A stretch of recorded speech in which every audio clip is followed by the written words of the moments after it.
President Trump says SNAP benefits will be solved next month, but millions of Americans are asking, how? When nearly 42 million people depend on food assistance just to eat, what does that promise really mean? We're going to break down exactly what Trump said, what the Department of Agriculture has confirmed, and what may actually happen when November 1st arrives.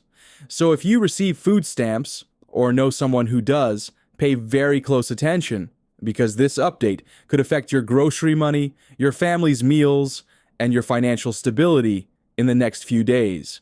Welcome back to Social Security Post.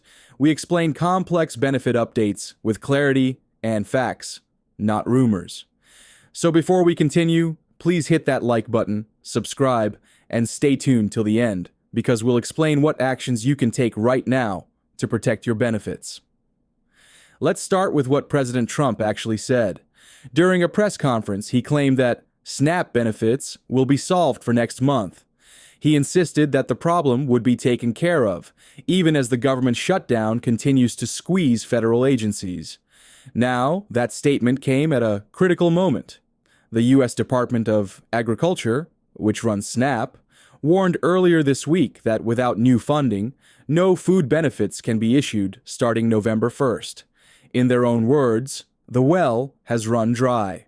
That means nearly 42 million low-income Americans, including seniors, children, and working families, could see their EBT cards stop working if the shutdown drags on. Trump's promise was meant to calm fears, but he didn't explain how it will be solved. There's no executive order, no emergency bill, and no approved spending authority yet. His words gave hope, but not a concrete plan. Here's the reality. The federal government has been partially shut down since October 1st, after lawmakers failed to pass the required spending bills. SNAP funding comes from the U.S. Department of Agriculture's budget, and that budget line ran out when the shutdown began. The USDA needs about $9 billion every month to pay for SNAP benefits nationwide. There's a contingency fund of roughly $5 billion, but USDA officials have confirmed that it's restricted to natural disasters and emergency relief, not normal monthly payments during a shutdown. So even though that money exists, the department says it legally can't be used to keep SNAP running. That's why the agency warned that unless Congress acts or the government reopens, November payments may not go out. Imagine that, grocery stores and families nationwide, all waiting on whether Washington can agree on a budget.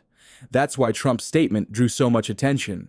He's essentially promising a fix to a problem his own administration's budget standoff has caused. Let's talk about the politics. Both sides are blaming each other, loudly. Trump and House Speaker Mike Johnson say Senate Democrats are responsible because they've refused to pass temporary funding bills unless those bills include health care provisions. Democrats, on the other hand, accuse Republicans of holding food assistance hostage in order to push unrelated policy goals. The real sticking point? Health care subsidies under the Affordable Care Act, also known as Obamacare.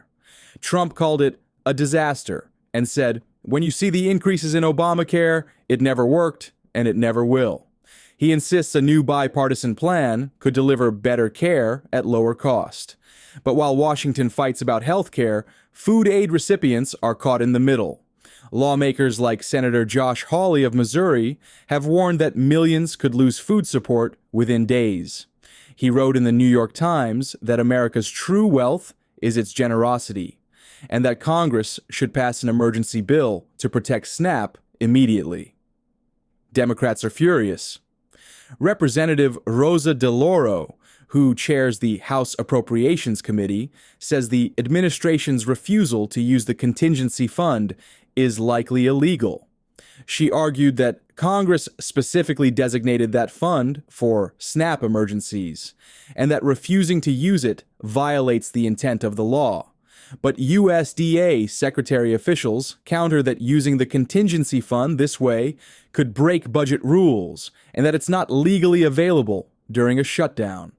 Speaker Mike Johnson backed that position, saying it's intended only for disasters, not to override Congress's power of the purse. So we're looking at a legal gray area, and in the middle of that argument sit 42 million people who just want to know if their food money is coming.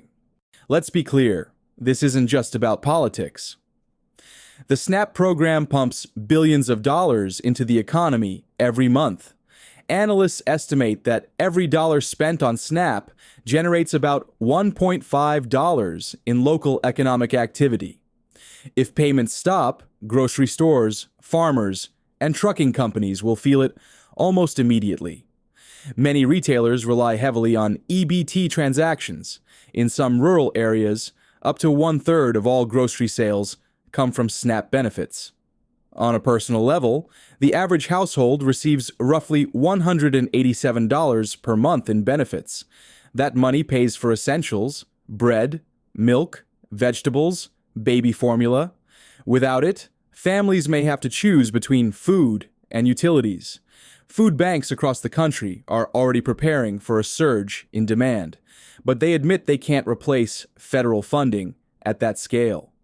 For seniors or disabled Americans on fixed incomes, losing SNAP means skipping meals or medication.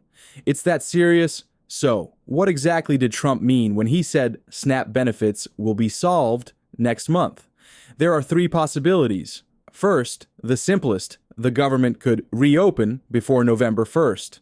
That would immediately free up funding, and the USDA could issue benefits on time. Second, Congress could pass a standalone funding bill for SNAP, separate from the broader budget. Some lawmakers are already proposing this. Third, the administration could attempt to reclassify the contingency fund or redirect other emergency funds, but that could trigger legal challenges from Congress. At this stage, Trump hasn't specified which route he plans to take. The phrase "solved for next month" may be more of a political reassurance than a confirmed policy plan. Still, his words indicate that the White House understands the urgency and that public pressure is mounting fast. What happens next?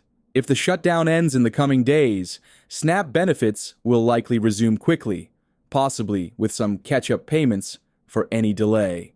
But if the standoff continues, millions could see a pause for the first time in the program's history. The uncertainty has already caused anxiety.